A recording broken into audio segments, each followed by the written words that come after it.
عليهم ولا الضالين পড়েন আমিন। উনি এটা পড়ে ফু দিলেন, ফু দিতে দেরি মুহূর্তের মধ্যে সোয়া লোকটা বসে গিয়েছে, আবার ফু দিছে, এবার দাঁড়ায় গেছে, আরেকবার ফু দিছে, হাঁটতে শুরু করেছে, একেবারে সুস্থ। সবাই তো অবাক, টাসকি খেয়ে গেছে। আবু সাঈদ আল খুদরি রাদিয়াল্লাহু আনহু বলে, টাসকি পরে খাওয়াকে ছাগল দাও, কারণ ছাগল দেওয়ার কন্ডিশন ছিল না, ওরা ছাগল নিয়ে আসছে। সাইয়েদনা আবু সাঈদ আল খুদরি রাদিয়াল্লাহু তাআলা আনহু আনন্দে এবার ছাগল নিয়ে সাহাবাদেরকে নিয়ে রওনা। পথিমধ্যে লেগেছে প্রচন্ড ক্ষুধা, তখন তারা কয়েকটা ছাগল জবাই করে খেয়েছে। খাওয়ার পরে পেট যখন ঠান্ডা, তখন ব্রেন সচল।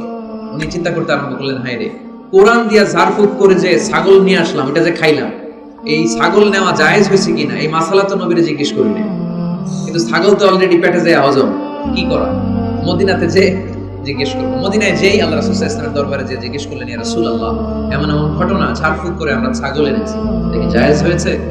আল্লাহ রাসূল সাল্লাল্লাহু আলাইহি ওয়াসাল্লাম বলে, জায়েজ হয়েছে মানে অবশ্যই জায়েজ হয়েছে, কোরআনের দাম বাড়ায় দিয়ে আসছো মিয়া, ছাগল কিছু থাকলে আমার ঘরে পাঠায়। সুবহানাল্লাহ পড়তে পারলেন না? ওয়ালাকাদ আতাইনাকা, বুখারীর হাদিস, ওয়ালাকাদ আতাইনাকা সাবআম মিনাল মাসানি ওয়াল কুরআনাল আযীম। নবী হে, নিত্য পাঠনীয় সপ্ত বাক্য দিয়েছি, যেই দোয়া পড়ে ফু দিতে দেরি অসুস্থ ব্যক্তি সুস্থ হতে দেরি হয়। এজন্য আল্লাহ ইরশাদ করেন, অনুনাজ্জিলু মিনাল কুরআনি মা হুয়া শিফাউন ওয়া রাহমাতুল লিল মুমিনিন ওয়া লা ইয়াজিদুয যালিমিনা ইল্লা খাসারা।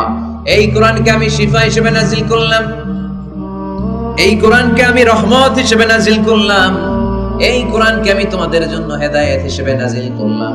তোমাদের কোরআন রহমত এনে দিবে, বরকত এনে দিবে, শিফা এনে দিবে, কিন্তু জালেমদেরকে কিছু এনে দিবে না, ঠিক কি না? ওয়ালা ইয়াজিদুয যালিমিনা ইল্লা খাসারা। জালিমদের অকল্যাণ করবে, জালিমদের কল্যাণ নাই এই কোরআনে। জালিম যদি হেদায়েতের নিয়তে কোরআন পড়ে তাহলে কল্যাণ পাবে, তা না হলে কল্যাণ পাবে না। এখন থেকে আমরা যদি অসুস্থ হয়ে যাই, যেই সূরাটা পড়ে আমরা ঝাড়ফুঁক করব, সূরাটার নাম আরো জোরে বলেন, ফাতিহা। এই সূরাটা কোরআনের ধারাক্রম অনুসারে 1 নম্বর সূরা, নাম্বার 1।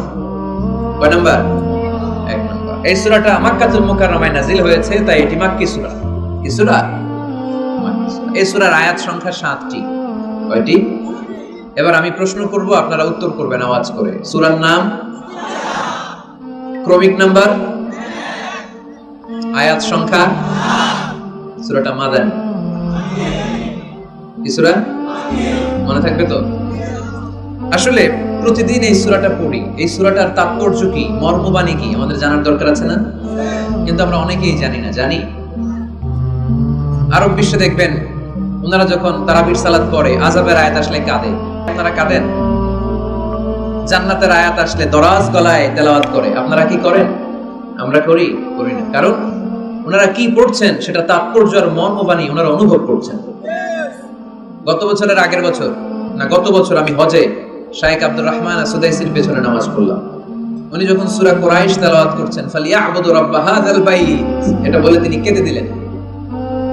কারণ উনি অর্থ বুঝতে পেরেছেন, আয়াতের অর্থ ফালিয়াবুদু রাব্ব হাযাল বাইত, এই কাবা ঘরের মালিক আল্লাহর ইবাদত করো, এই ঘরের রবের ইবাদত করো। আর ওই ঘরের সামনে দাঁড়িয়ে উনি ইমাম, উনি ওই ঘরের সামনেই দাঁড়ান আর করতেছে এই ঘরের রবের ইবাদত করো। এটা যখন অনুভব করলেন, উনি আর নিজেকে ধরে রাখতে পারলেন না, উনি কান্না জুড়ে দিলেন। ওনার পিছনে আমরাও কাঁদতে লাগলাম, কারণ ইমাম যেদিকে মুসল্লিও সেদিকে, উনিও কাঁদে আমরাও কাঁদি, কারণ অর্থ বুঝতেছি তো।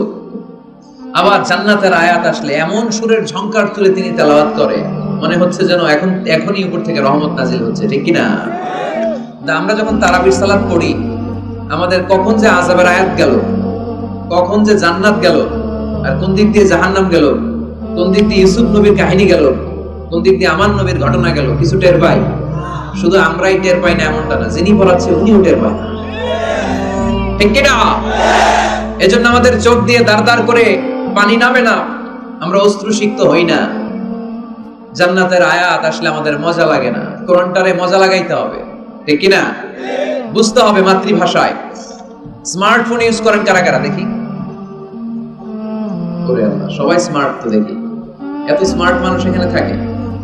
তো এই স্মার্টফোনের ভেতরে কিন্তু কোরআনের অ্যাপস ডাউনলোড করা যায়। কোরআনের অ্যাপস ডাউনলোড করবেন, করে আপনি পড়বেন, যা বলার আল্লাহ সব বলে দিয়েছে, নতুন করে আর কিছু বলবে না। বলবে?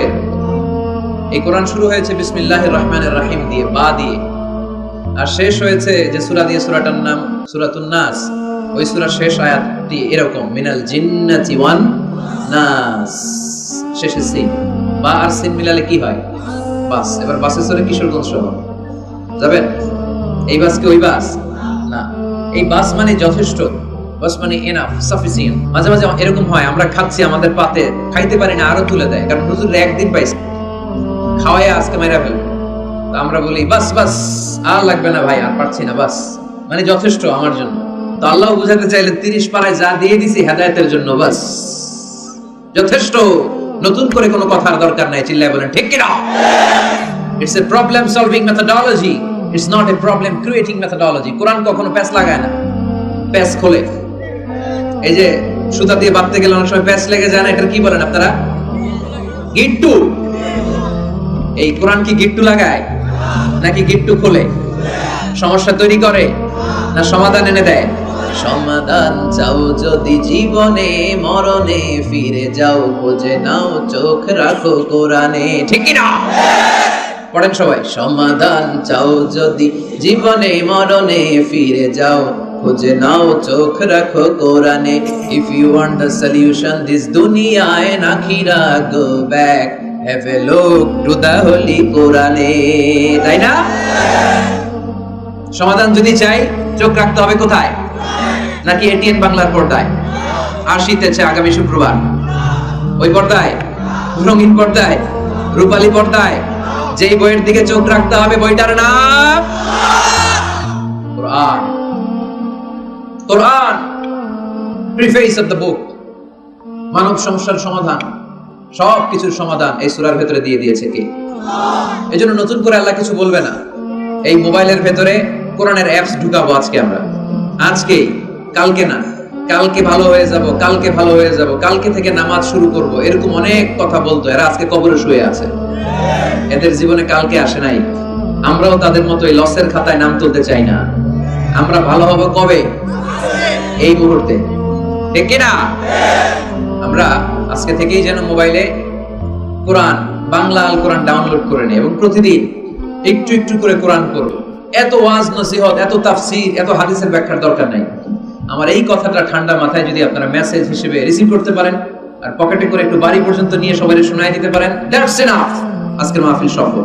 ঠিক কি না? আমরা কোরআনকে সাথী বানাতে চাই, কোরআনকে আমরা বন্ধু বানাতে চাই। আমাদের নিঃসঙ্গ সময়ের সাথী যেন হিন্দি গান না হয়, আমাদের নিঃসঙ্গ সময়ের সাথী যেন ক্রিকেট খেলা না হয়।